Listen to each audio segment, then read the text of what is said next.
ரகு. வராரத்த. சரி. ரகு, காவடி எடுக்கிறதுக்கான ஏற்பாடெல்லாம் கோவில்ல பண்ணியாச்சா? அதெல்லாம் பூசாரி பாத்துக்கிறேன்னு சொல்லிட்டாருமா. சரி சரி. அவர்கிட்ட பேசி எல்லாமே நான் தான் பாத்துட்டு இருக்கேன். நீ பாத்துக்கிறேன்னா சரி. உள்ள வரலாங்களா? என்ன உள்ள வரணும்லாம் கேக்கணுமா? வாங்க வாங்க. வணக்கம். நல்லா இருக்கீங்களா? எப்படிமா இருக்கீங்க? நான் நல்லா இருக்கேன். நீங்க எப்படி இருக்கீங்க? நல்லா இருக்கேன். உன் பொண்ணுக்கு கல்யாண நேரத்துல எனக்கு கொஞ்சம் உடம்புக்கு முடியல, அதனால வர முடியல. உன் பொண்ணு எப்படி இருக்கா? அவளுக்கு என்ன ராஜாத்தி மாதிரி இருக்கா. ஜானகி, நீ எப்படி இருக்க? நல்லா இருக்கியாமா? நான் நல்லா இருக்கேன். இருங்க, நீங்க உட்காருங்க, நான் குடிக்க ஏதாவது எடுத்துட்டு வரேன். இல்ல எதுவும் வேண்டாமா. ஓர இடத்துல டீ காபி ஜூஸ்னு மாத்தி மாத்தி குடிச்சிட்டு தான் நாங்க வந்திருக்கிறோம். அண்ணே, என் பொண்ணுக்கு வளகாப்பு வச்சிருக்கோம். நீங்க குடும்பத்தோட வந்து ஆசீர்வாதம் பண்ணணும். பிரமாதம்.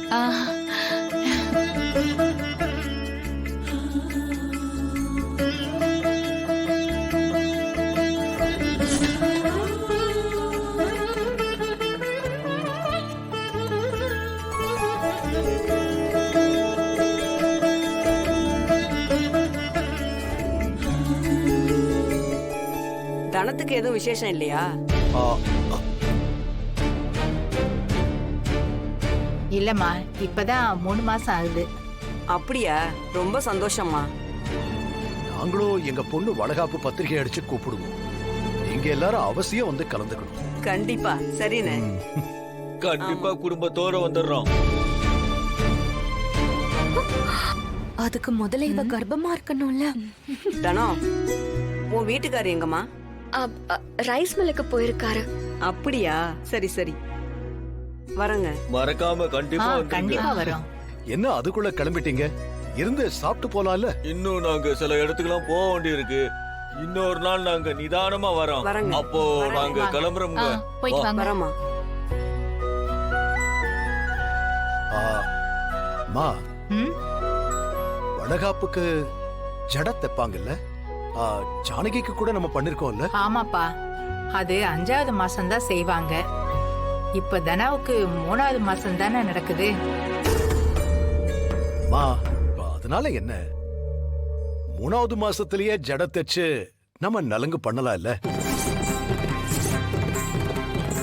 சரி சரி, நீ ஆசைப்படுறல்ல, அப்படியே பண்ணிடலாம். அதுக்கு என்ன? இது என்ன இப்ப கூத்தா இருக்கு? இவ கர்ப்பமாவே இல்ல, இவர் என்னடானே இவளுக்கு ஜட தைக்கணும்னு சொல்றாரு. எங்க அண்ணனுக்கு இப்படி எல்லாம் ஏமாத்துறாங்கன்னு பாரு. அண்ணி, மாமாவுக்கு மட்டும் உண்மை தெரிஞ்சா என்ன ஆகும்னு யோசிச்சு பாருங்க. இந்த வீட்டுக்குள்ள பிரளயமே வெடிக்கும். என்னாச்சு பார்வதி? எல்லாமே ரெடியா இருக்கு. காவடி எடுக்கிறவங்க எல்லாம் காவடி எடுத்துக்கிட்டு கோயிலுக்கு கிளம்ப போறாங்க. சரி சரி, நான் சொன்ன பிளான் என்னாச்சு? அதெல்லாம் பக்காவா ஏற்பாடு பண்ணிட்டேன். நான் சொல்ற மாதிரி கோவிலுக்கு வந்ததும் எலுமிச்சை பழ ஜூஸ்ல மயக்க மருந்து கலந்து அந்த தனாவுக்கு கொடுக்கணும். சரிதானே? அதான் நான் சொன்னனே, நீங்க சொன்ன மாதிரியே அச்சு பேசுறாம எல்லாத்தையுமே பண்ணிடுவேன். மயக்கம் மருந்து, எலுமிச்சம்பழம் ஜூஸ்க்கு வேண்டியதெல்லாம் எல்லாமே தயாரா எடுத்து வச்சிட்டேன். நீங்க எதுக்கும் கவலைப்படாதீங்க. இத பண்ணி முடிக்க வேண்டியது என்னுடைய பொறுப்பு.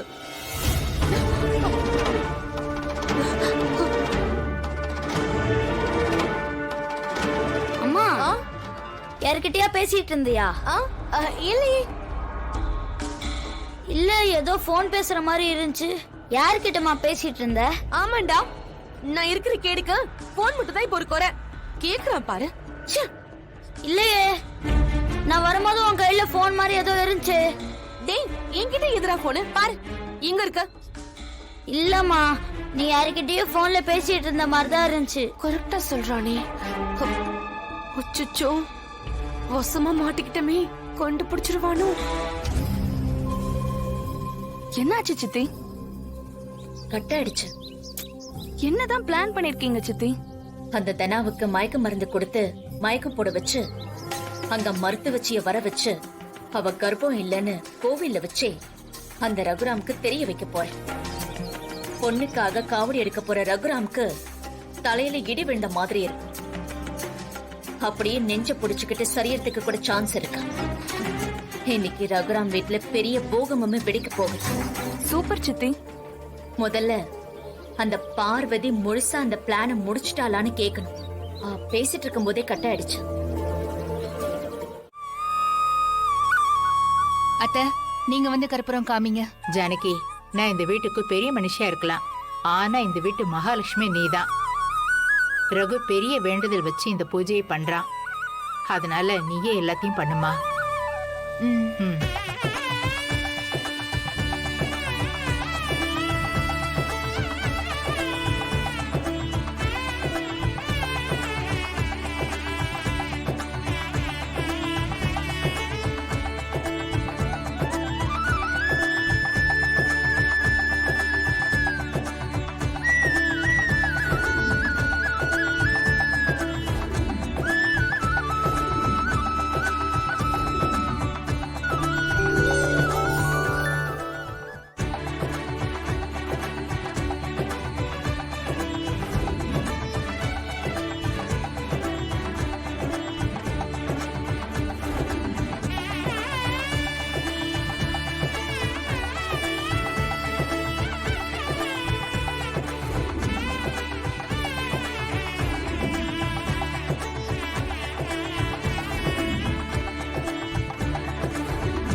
அத்தை, ம்.